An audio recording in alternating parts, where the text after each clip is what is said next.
Stocks in various industries have seen their value decline throughout 2022, as concerns about a recession and living expenses keep increasing. With 60% decline in share price since January, Netflix has been among the worst hit. Throughout the year, the number of things have happened that have lowered the value of Netflix's stock. With the launch of its streaming service in 2007, the company essentially founded an industry that has seen a significant decline in its dominance this year. What's left is a business that, despite numerous attempts to restructure its business, investors continue to have doubts about. What caused Netflix to fail? You might be asking yourself. However, there are multiple answers to that. Some will claim that it's because of Netflix's repetitive content. Others will speak about the tens of thousands of subscribers who have left. But in truth, they might be the result of several factors coming together. It is extremely rare for a regular conversation to go without bringing up the streaming platform or one of its many popular series. Why is Netflix crashing? Or why are Netflix service offerings getting smaller and smaller? Before we jump into this video, welcome to Luxurious. In this video, we will provide you with all the answers behind Netflix's downfall. And that's happening in the world straight from the source. Let's dive in. Nearly a million people cancelled their subscriptions with Netflix. Netflix is going to go bankrupt at their current rate. In the most recent period, Netflix ended up losing almost 2 million subscribers. Around 970,000 subscribers in total unsubscribed from the platform. The number of subscribers dropped is the greatest in Netflix's history. The new administrative policies are expected to result in a greater number of subscribers leaving the platform. The restrictions on sharing accounts as a result of cost increase has been reported by Netflix. In order to add second homes to their account, it will then demand the payment of an additional €2.92 from 5 unnamed Latin American nations. The company's viewership has also been affected by the conflict in Ukraine, highlighting both the company's global reach and geopolitical conflict's wide-ranging effects. Following the invasion of Ukraine, the streaming service withdrew from Russia, losing 700,000 subscribers in the process. By doing so, it joined much of corporate America in trying to isolate Moscow. However, the decline in viewership also occurred at the same time that social restrictions brought on by the pandemic are arising, and people are increasingly seeking entertainment away from home. Netflix has been attempting to modify its business plans for the last 3 months.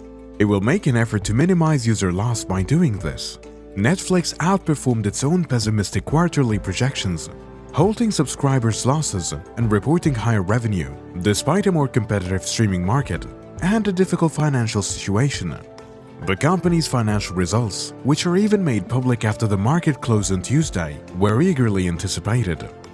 Even though the loss of 970,000 paying users might not typically be viewed as good news, it represents a significant improvement over the 2 million users that the company had anticipated for the 3 months that ended on June 30. That prompted a rush of investment, driving the stocks up nearly 8% in after-hours trading. With the aforementioned, Wall Street starts to constantly evaluate the streaming platform. On April 19, it was already known that Netflix had lost half its market value. The Fed would be forced to control prices due to the current situation of rising inflation in the United States, as well as the loss of subscribers. Everything is submerged by the market's lower consumption and the widespread recession. And more for a business that, it was imagined, might spend money on new productions. As a result of investors' uncertainty regarding the sustainability of the company's recession, the values between purchases and sales are becoming increasingly lopsided. We're completely bankrupt. Don't tell anybody. Only 9 out of the 40 analysts buy shares, 4 remain, and 27 want to sell. Many rivals are vying for viewers' attention and streaming revenues. Disney+, Prime Video, HBO Max, and Paramount Plus all contributed to the transformation of the streaming industry, which now requires users to manage multiple subscriptions in order to access popular TV shows that are spread across different services.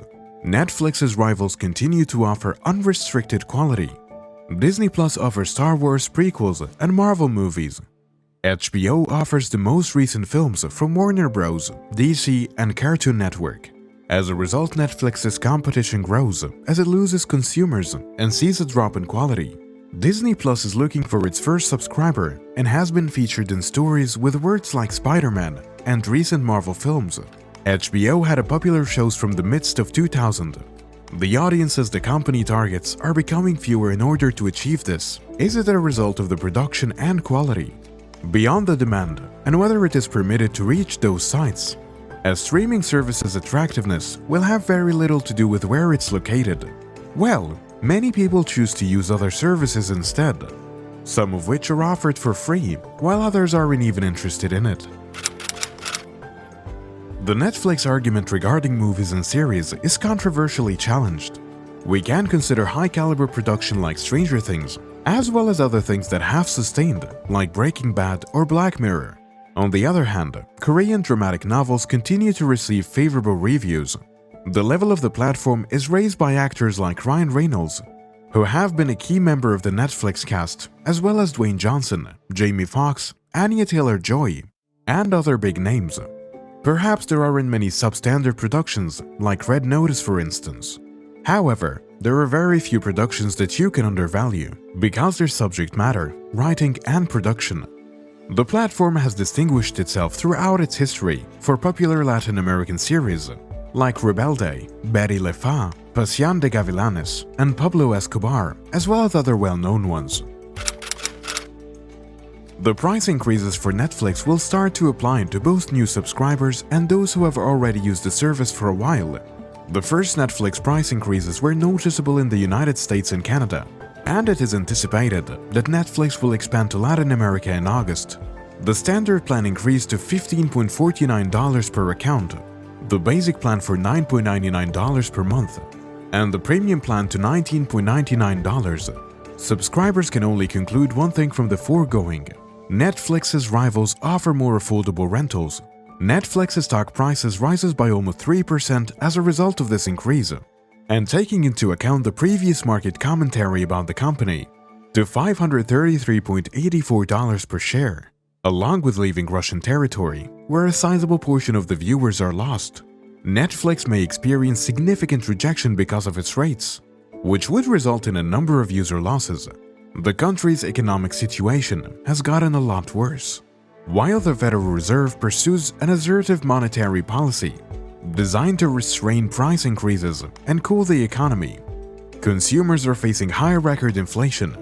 Canceling subscription services may become a first resort for consumers as their spending patterns change to reflect rising housing, fuel, and food prices.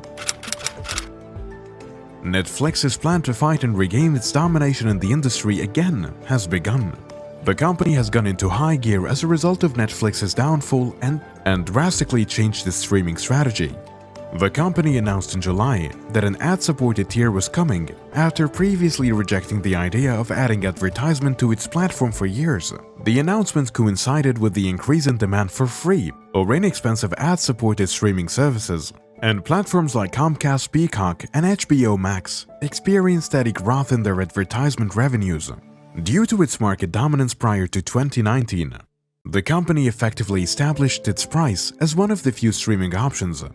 Although Disney Plus and Apple TV Plus launched between 48% and 68% less expensive than Netflix's most popular subscription, increased competition made the streaming significantly more expensive than those services. By hiring former Snap executive Jeremy Gorman and Pete Naylor to lead the division as the presidents of global advertising and vice president of ad sales, Netflix is making the most of its expansion into advertising. In addition to advertising, Netflix has made significant investments in its gaming division, Netflix Games, through acquiring of numerous studios. By providing a different form of content, the company hopes to increase the value of its streaming subscription. Netflix Games launched in November 2021, but App2Pay reported in August that less than 1% of the subscribers were actively using it. As a result, its efforts haven't been particularly successful.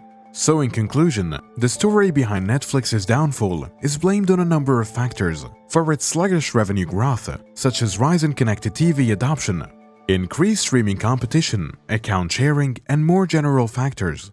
like slow economic growth and the conflicts in Ukraine? Let us know in the comments if you liked our video. Also, don't forget to subscribe to our channel. Till then, take care, see you in our next video.